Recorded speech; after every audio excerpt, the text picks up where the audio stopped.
This week, the Academy Awards put out their nominations for the 2023 show, and I thought that it would be a good time just to kind of get my predictions out there on who is going to win.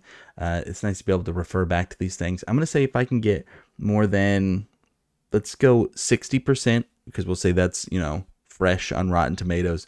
If I can score fresh in this video, then we'll say I win. If I don't win, I don't know, maybe we'll see. Maybe I'll come up with something. Hey, if you can think of a punishment if I don't come up fresh on my predictions, then throw it in the comments below. Okay, let's go ahead and just go through the different categories, and we'll just make some calls. You can feel free also to put your predictions in the comments and everything too. We're going to start with the technical. We'll work our way up to the kind of the bigger awards. Costume design, we got Babylon, Black Panther, Wakanda Forever, Elvis, Everything Everywhere All at Once, and Mrs. Harris Goes to Paris. I'm really kind of torn, together some more fantastical things with Wakanda Forever and Everything Everywhere All at Once, and then you got more period stuff, right, with Babylon, Elvis, Mrs. Harris Goes to Paris. I don't think Mrs. Harris is going to win it, though it is mostly about fashion and everything, so maybe that will come in and win it.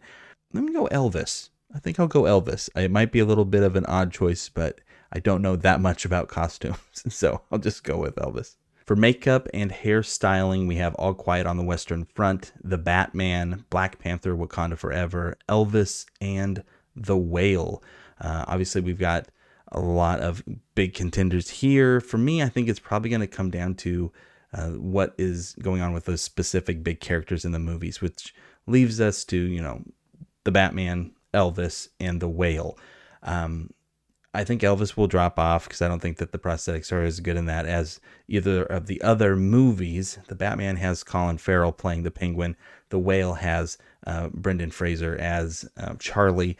I think it's going to go to The Whale. I think that it really is kind of unbelievable what they pull off in that with the suit and everything that he's wearing. So I'm going to go for The Whale on makeup and hairstyling. For sound, we have All Quiet on the Western Front, Avatar, The Way of Water, The Batman, Elvis, and Top Gun Maverick. There's only one movie I've really been talking about the sound all year on, and it was The Batman. It really was something special, but I think I'll follow my heart on this one. It's not something I'll do on all of my other picks, but I'll follow my heart on this one, and I'll go with The Batman. For original score, the nominees were All Quiet on the Western Front, Babylon, The Banshees of Inisherin, Everything Everywhere All at Once, and The Fabelmans. I'm going to go with The Banshees of Inisherin for this one. I really enjoyed the score for that. I really enjoyed the score for Fabelmans also, and John Williams is getting old, so there is a chance that he does kind of pull that one out.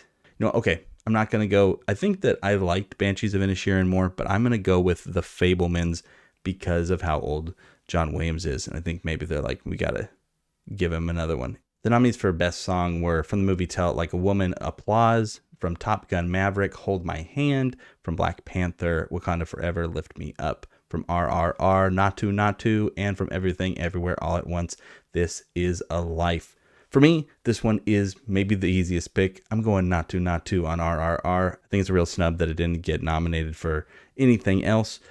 So yeah, I think this one will win. It took it at the Globes, so it's usually an okay indicator. Visual effects is the next category, with All Quiet on the Western Front, Avatar, The Way of Water, The Batman, Black Panther, Wakanda Forever, and Top Gun Maverick. For me, this one is easy. It's got to be Avatar. It's just incredible what they did. I've talked about it a ton. Look at those whales. Look at those whales. And now for some categories that I know absolutely nothing about.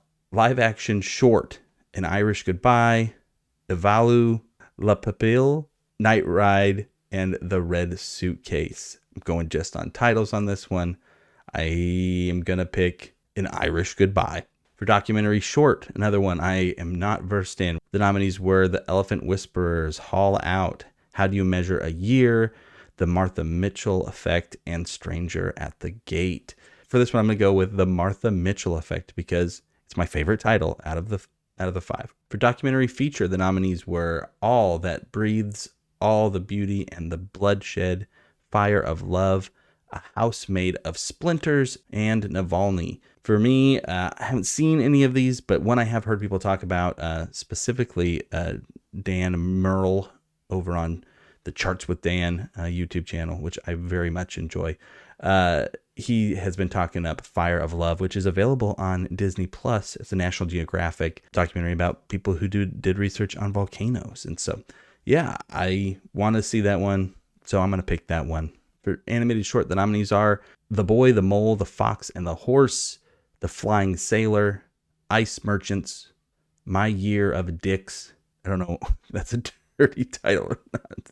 An ostrich told me the world is fake, and I think I believe it. So again, I'm going to just go off title on this one because I have no idea. And I'm going to go with that last one. An ostrich told me the world is fake, and I think I believe it is a crazy title, and I like it. Next, we have animated feature. I have seen all of these. We have Guillermo del Toro's Pinocchio, Marcel the Shell with Shoes On, Puss in Boots, The Last Wish, The Sea Beast, and Turning Red. It's actually a pretty strong category, but I do think that Guillermo del Toro is going to win it with Pinocchio.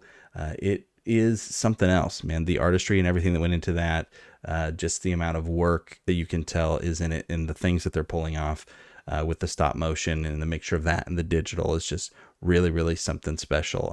Really got to shout out Marcel the Shell with Shoes On. Love that movie. But Puss in Boots also, Last Wish, really, really, really good. I don't think it's artsy enough to beat out Pinocchio. If Puss in Boots won, I'd be all about that, though. For international feature, where RRR got snubbed, right? We have All Quiet on the Western Front from Germany, Argentina, 1985 from Argentina, Close from Belgium, EO from Poland, which is about a donkey, and The Quiet Girl from Ireland. I'm torn on this one. So All Quiet on the Western Front is nominated for Best Picture, so usually that's a pretty good sign that it could take international feature. But Argentina 1985 won the Golden Globe, so maybe people will think, oh, All Quiet on the Western Front, when in their voting is like, oh, that's nominated, so it's up there already, so I'll vote for this other thing. And it is a weighted voting. I think I'll follow the Globes on this one since I'm not personally invested in any of these movies, and I'll say Argentina 1985 is going to be my pick. For production design, we have All Quiet on the Western Front, Avatar, The Way of Water, Babylon, Elvis, and The Fabelmans. I think that I'm going to give this one to Babylon. I think that the Academy really likes movies about movies, and that movie is definitely about movies, and it's, as like it or not, I don't think you can really argue that Babylon had like great design when it comes to like how everything was put together. So yeah, I think Babylon's a good pick. I think these are all good choices though. For adapted screenplay, we have All Quiet on the Western Front, Glass Onion, A Knives Out Mystery, Living, Top Gun Maverick, and Women Talking. I think I'm going to go Women Talking for this one. I mean, it's not obviously the movie that I would personally pick as my favorite, but I think that could be the direction that the Academy goes. Plus, it was, again, the only one nominated for a Golden Globe, so I don't know how much we can run with that as always being our fallback, but that's what I'm going to fall back on that one. For Best Original Screenplay, the nominees are The Banshees of Inisherin, Everything Everywhere All at Once, The Fabelmans, Tar, and Triangle of Sadness. I've seen 4 of the 5. Tar is my big blind spot at the moment. I will see it before the Academy Awards come out, but it isn't going to sway me here. I think Banshees of Inisherin will win because, again, starting with the Globe win, but then also it's a great screenplay in like this, the way the story is laid out. It doesn't feel like there's any wasted time in it, but then also just the dialogue in it is crazy good and it just flows in a way that feels, I don't know, just different than like the way people talk in most movies. And so I just really think that it was good. So I'm going to go Banshees of Inisherin for original screenplay. For editing, the nominees are The Banshees of Inisherin, Elvis, Everything Everywhere All at Once, Tar, and Top Gun Maverick. Now, if you're going for big, exciting editing, Elvis, Top Gun Maverick, those are big picks. I can't speak for Tar again. Banshees of Inisherin does a good job. It's a really quiet movie, though, which so sometimes that can kind of get overlooked when it comes to editing. When it comes to like the actual voting, not the nominating. Like editors are going to be able to tell like what's good editing and everything. But when it comes to everybody else voting, they're probably going to vote for something big and flashy, which makes me think that it's either going to be Elvis, Everything Everywhere All at Once, or Top Gun Maverick. I think all of them are great, like good editing in all of those movies. I'm going to go Top Gun. I'm going to go Top Gun for editing. In the category of cinematography, the nominees were All Quiet on the Western Front, Bardo, False Chronicles of a Handful of Truths, Elvis, Empire of Light, and Tar. I think I might give it to All Quiet on the Western Front. I haven't given it anything else, so let's go ahead and give it that. I wouldn't hate for it to get completely snubbed, and I don't know if I'm really going to vote for it for anything else. So let's say All Quiet on the Western Front. Finally, we're back to some things that I feel a little bit more comfortable talking about. Best Supporting Actor, the nominees were Brandon Gleeson from The Banshees of Inisherin, Brian Tyree Henry from Causeway, Judd Hirsch from The Fabelmans, Bear Keoghan from The Banshees of Inisherin, and Ki Hugh Kwan from Everything Everywhere All at Once. For me, this one's easy. Ki Hugh Kwan is going to win. It's a feel-good story about someone coming back to the industry and having just like a knockout performance. But all that being said, it's also a great performance. And I think that he really is the heart of that movie and deserves it.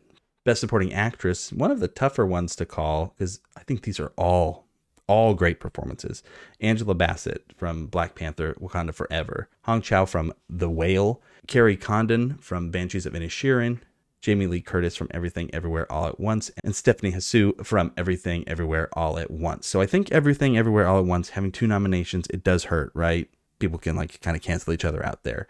I think Carrie Condon will get overlooked, though she is, again, just a presence in that movie and the only sane person, it seems like.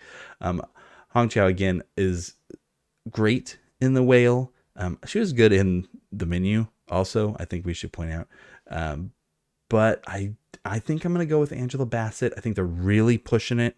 They're really selling it. They're like, look, it's it's Marvel, right? They're really trying to get that first win. And at this point, half of Hollywood has been in Marvel movies anyway. And so I'm sure they'd like to, vote for that too. For Best Actor, the nominees are Austin Butler from Elvis, Colin Farrell from The Banshees of Inisherin, Brendan Fraser from The Whale, Paul Mescal from After Sun, and Bill Nighy from Living.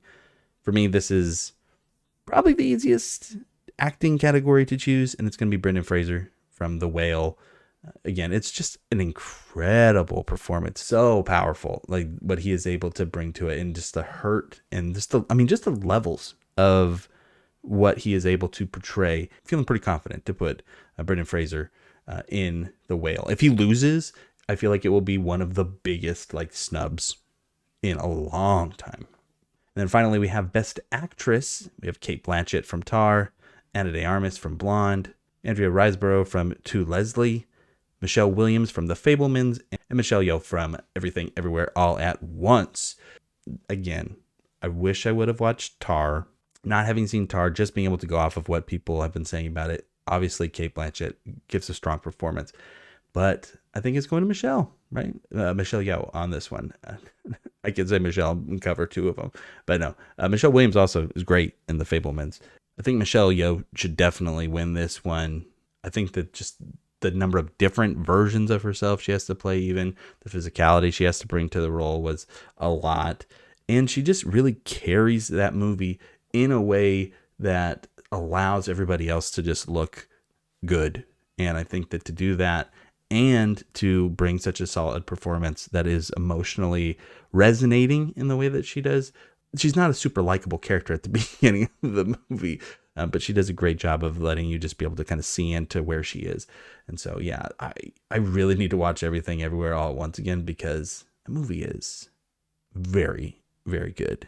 Then we get to Best Director. We have Martin McDonagh, Banshees of Inisherin, Daniel Kwan and Daniel Scheinert for Everything Everywhere All at Once, Steven Spielberg, The Fabelmans, Todd Field for Tar, and Ruben Östlund for Triangle of Sadness. Glad to see Triangle of Sadness get a nod here. The movie is very well put together, and in the wrong hands could have gone too far one way or the other in the things that it's trying to juggle. Now, let's see. I think Banshees of Inisherin is really, really good. That'd be a cool win for him, for Martin. there. But I think I might go The Fablemans. Spielberg's coming in hot off of winning the Golden Globe. You got to love Steven Spielberg. He's coming out there telling a personal story. I don't know. And it's, again, a movie about making movies. And it does that better than most movies I've ever seen. Like, if you've ever taken a camera and made videos with your friends, and like that fun of watching that with them and laughing at the little things that go wrong and remembering everything, that movie like brings that feeling into the movie theater in a way that I've never experienced before. Steven Spielberg, no surprise, really good at what he does, making movies. Which brings us to the big one, Best Picture: All Quiet on the Western Front, Avatar: The Way of Water, The Banshees of Inisherin, Elvis, Everything Everywhere All at Once, The Fablemans, Tar, Top Gun Maverick, Triangle of Sadness, and Women Talking. I don't think Avatar will win. I think that it's a great achievement and it made all the money in the world. I do not think it will win Best Picture, especially not being nominated for Best Director. Watch me eat crow on that one. Banshees of Inisherin, I think, has got a strong contender. Elvis, I mean, there's a lot of older people in the Academy, so maybe just nostalgia brings that one up.